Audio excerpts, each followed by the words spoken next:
Olá, queridos alunos do sexto ano matutino e vespertino. Bom, esta semana estamos entrando já com os conteúdos para as avaliações. Vocês já fizeram um teste. Hoje, a professora está trazendo para vocês tudo que envolve a coesão e a coerência. A introdução à coesão e à coerência. Bom, qual a diferença entre coesão e coerência? A coesão é o critério mais importante da textualidade. Sabe-se que ela não é necessária nem suficiente, ou seja, sua presença não garante a textualidade e sua ausência não a impede. Então, a coesão está envolvida todo o contexto do texto, título, subtítulo, parágrafos, questões de pontuação, caligrafia, ortografia. E a coerência, ela está diretamente ligada à possibilidade de se estabelecer um sentido para o texto. Portanto, ela deve ser entendida como um princípio de interpretabilidade, que está se referindo, meus queridos alunos, ao título e como vocês irão desenvolver o seu texto conforme o título vem pedindo. Como, por exemplo, se a professora pede para você escrever um título falando sobre esporte, é claro que vocês vão escrever um texto falando sobre esporte, porque se vocês escreverem um texto em que não tem nada a ver com o título, é claro que o seu texto vai estar fora de coerência, que dá essa palavra de incoerência. Bom, a coerência está ligada à inteligibilidade numa situação de comunicação e à capacidade que o receptor tem para calcular o seu sentido. Se o receptor ele entender o que o seu texto está querendo dizer, é claro que o seu texto está todo coerente. Então, o seu texto também tem que conter uma boa caligrafia, o contexto do texto tem que haver uma boa, como é que se diz, pontuação. A mensagem tem que ser uma mensagem clara, direta, objetiva e esclarecida. O seu título tem que ter a ver com o tema em que o texto está pedindo para ser escrito. Se o texto é uma redação formal, é claro que o texto tem a ver todo com uma redação formal. Se o texto é uma narrativa, é claro que vocês irão contar uma história, seja ela real ou surreal. Então, todos esses fatores englobam-se tudo dentro de uma coerência. Bom, a coesão ela está ligada ao sentido de cada uma das frases dentro de um parágrafo. E a coerência, o entrelaçamento lógico entre as partes do texto. O que significa o entrelaçamento? É a composição, é a união de todos os fatores que englobam o texto. Primeiro, a divisão do texto. Introdução, desenvolvimento e conclusão. Que são as divisões de dos parágrafos que envolvem uma redação. Depois, uma boa caligrafia, uma boa empregabilidade de ortografia. O tema e o título tem que estar vendo com o que vocês estão escrevendo. Bom, qual alvo, o público que eu vou atingir? Quais são as pessoas que irão ler o meu texto? Se forem pessoas adolescentes ou pré-adolescentes iguais a vocês, é claro que vocês irão utilizar uma linguagem para que esse público possa entender. Se for um público que são pessoas adultas, é claro que vocês vão utilizar uma linguagem mais adulta, mais culta, mais formal, para que as pessoas possam entender o seu texto. Então, todos esses fatores englobam a coerência. Bom, a professora trouxe para vocês aqui exemplos de coesão. É uma coesão sequencial. Bom, eu trouxe dois exemplos aqui. O primeiro exemplo.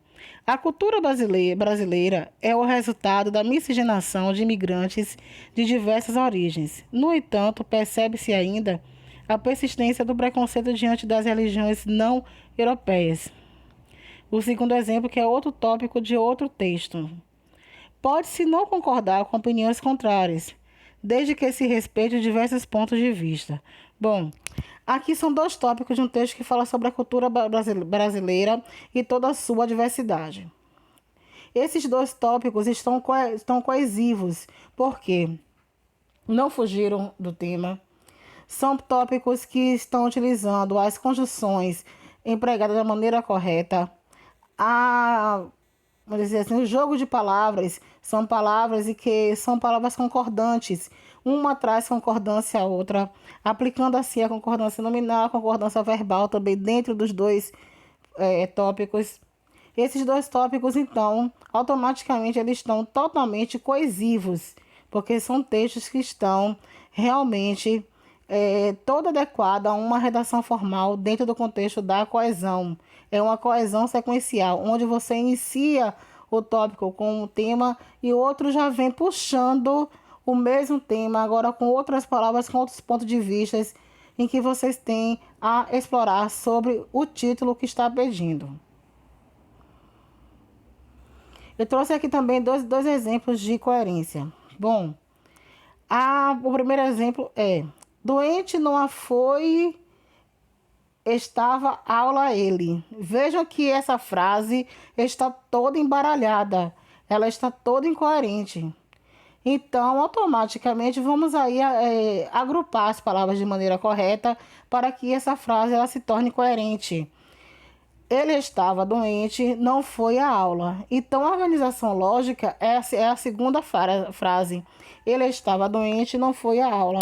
Onde nós organizamos todas as palavras para se tornar aí uma concordância nominal ou verbal dentro de uma construção de uma frase que vai dar origem a outras frases, formando aí parágrafos coerentes.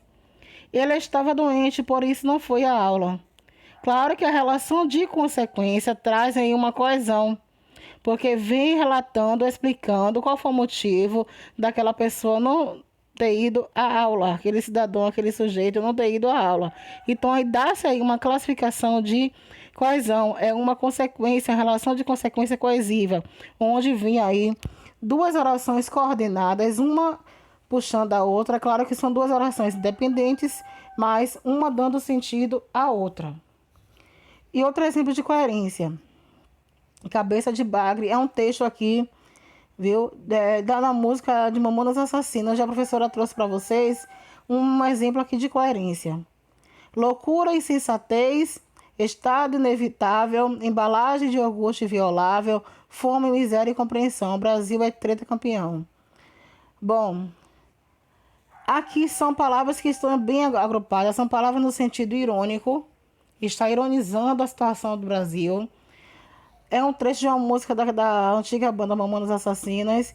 E esse trecho aqui está realmente relatando que é sim um texto coerente, onde vem palavras no sentido simbólico, porém não fugindo, viu, do título da música, que é Cabeça de Bagre, que significa um país que nunca foge de seus problemas. Bom, e para finalizar, eu trago aqui dois conceitos importantes para a melhor compreensão de textos, um texto coesivo e um texto coerente. Quando falamos de coesão, falamos a respeito dos mecanismos linguísticos que permitem uma sequência lógica semântica entre as partes de um texto. Sejam elas palavras, frases, orações, parágrafos, onde todo esse contexto ele tem que estar todo organizado, todo unido, trazendo assim uma grande concordância dentro as palavras, dentro dos parágrafos, dentro das orações e assim sucessivamente para que o corpo textual ele se torne coesivo. E quando falamos de coerência, falamos acerca de significação do texto e não mais dos elementos estruturais que o compõem. Um texto pode estar perfeitamente coeso, porém incoerente. Se ele estiver incoerente e ele estiver com todos esses quadros semânticos e que pede uma coesão, palavras organizadas no sentido simbólico ou não, semelhante ou não, frases organizadas, uma concordando com a outra, onde há haver uma concordância verbal, concordância nominal, e os parágrafos todos agrupados, introdução, desenvolvimento e conclusão. Se houver alguma incoerência e se houver alguma coesão, o seu texto pode estar correto. Então, a coesão refere-se ao sentido do agrupamento do texto e a coerência significa a significação do texto. O que você está explicando, o que você está escrevendo, se está conivente realmente ao título e ao tema que está sendo pedido à sua redação. Bom, meus queridos alunos, aqui eu finalizo a explicação sobre coesão, a diferença de coesão e coerência. Na próxima aula eu vou estar trazendo todos os elementos coesivos e os elementos coerentes, os fatores e as regras gerais da coesão e da coerência. Fica aqui o meu abraço para todos vocês. Até o nosso próximo encontro.